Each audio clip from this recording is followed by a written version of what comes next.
خیابون کاج، ویلای سوپر لوکس، بغل آپارتمان، ویلای 85% پیشرفت فیزیکی، سمت راست ویلا، انتهای کوچه آپارتمان تکمیل شده، سمت راستش هم دوباره یه آپارتمان در حال ساخت. بریم داخل و کامل ببینیم.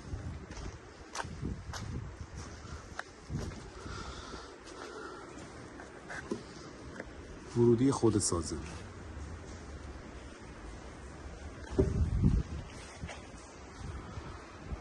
پله های ورودی،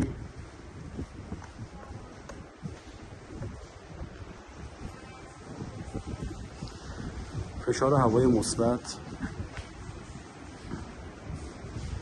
در دو طرف، آسانسور، نشیمن بزرگ، آشپزخونه پایین، داخل این نشیمن هم جلوش،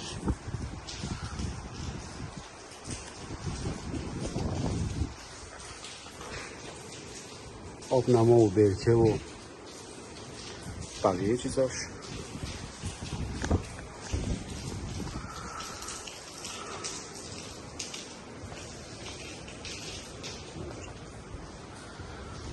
اینجا قسمت منفی کاره،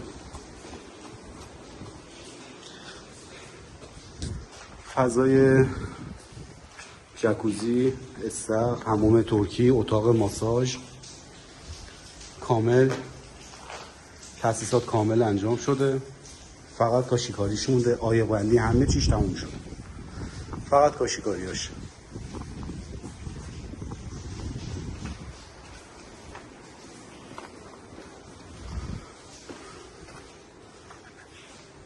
اینم یه استخر دیگه با اتاق ماساژش و حموم ترکی تو همون. تاسیسات برق،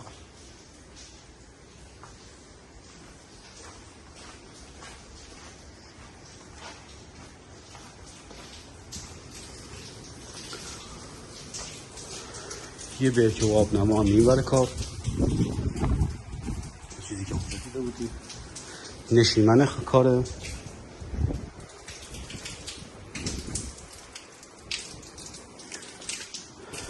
این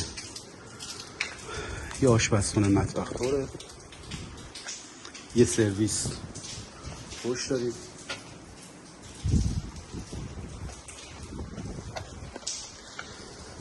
این شد منفی. طبقه همکفش هم که با ورودی ها، ویو کامل دریا. طبقه مثبت یک، بال سمت راستش یه خواب کامل، سرویس، کلا پنجره خور، تمام تاسیسات نصب شده. روی بال سمت راست یه نشیمن خیلی بزرگ،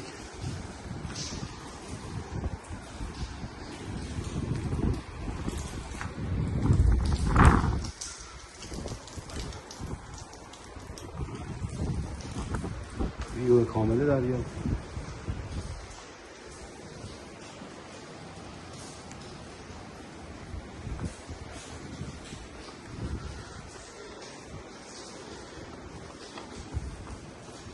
بال سمت راست یه خواب پشت، مستر، بالکن که دارن همشون، تمام تجهیزات و تاسیساتش نصب شده. دیوارا فقط رنگ میخواد، کف سرامیک میخواد، حتی کنافهاش هم نصب شده.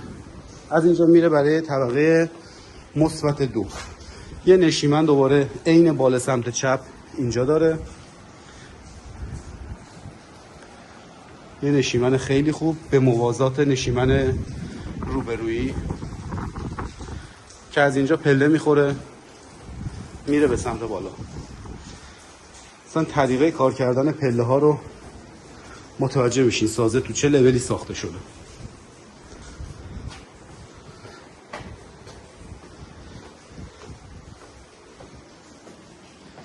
یه سرویس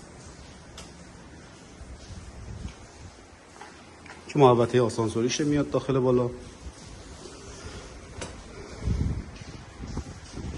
بالا هم 5 تا خواب داریم،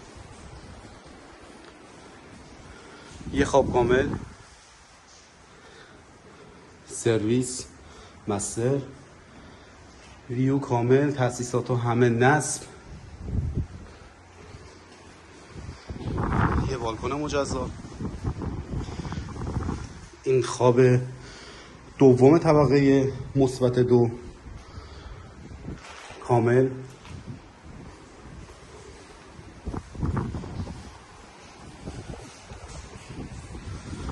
خواب سوم طبقه مثبت 2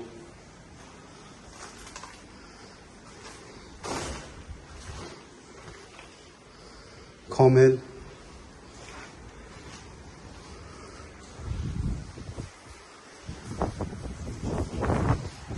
کفا کلا گرمایش از کف کار شده، فقط آماده سرامیکه. خواب چهارم طبقه مثبت 2. تاسیسات رو دارید میبینید دیگه، تاسیسات مکانیکی و برقی کامل رفته، آماده سرامیک و نصب در و پنجره است فقط.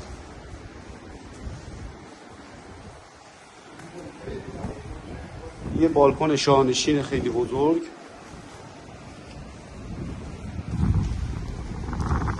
وید وسط هم که حالا نرده کاری نشده اما وید مشخصه. و خواب پنجم طبقه مثبت 2.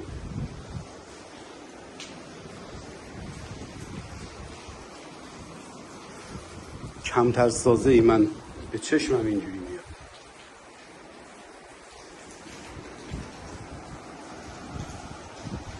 واقعا تکاناب.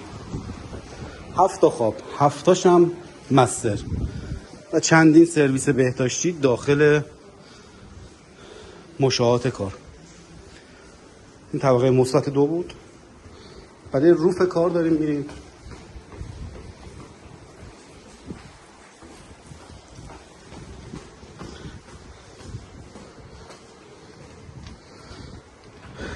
یه روف این برداریم، یه روف همون بر که دسترسیش از راهرو وسط که نه آهنکشیش کامل شده، فقط چوبکاریاش مونده و علاوه نشیمن که حالا به سلیقه درست میشه. این زیر سقفی مونه که از همینا میشه به عنوان انباریتور استفاده کرد. این نشیمنه که اینا در میخوره، هم این سمت هم این سمت بسته میشه کامل. اینجا الان یه فضای بازی داریم، دوباره یه تراس خیلی خوب و بزرگ جلو داریم که ویو کامل دریا و خیلی عالی.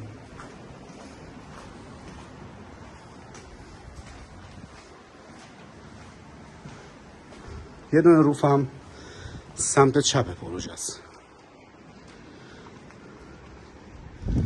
ویلا تو کل منطقه من فکر میکنم تک باشه. یه 5-6 تومن هزینه کامل با نصبیجات و تجهیزشه. واقعا ویلای تکی بود.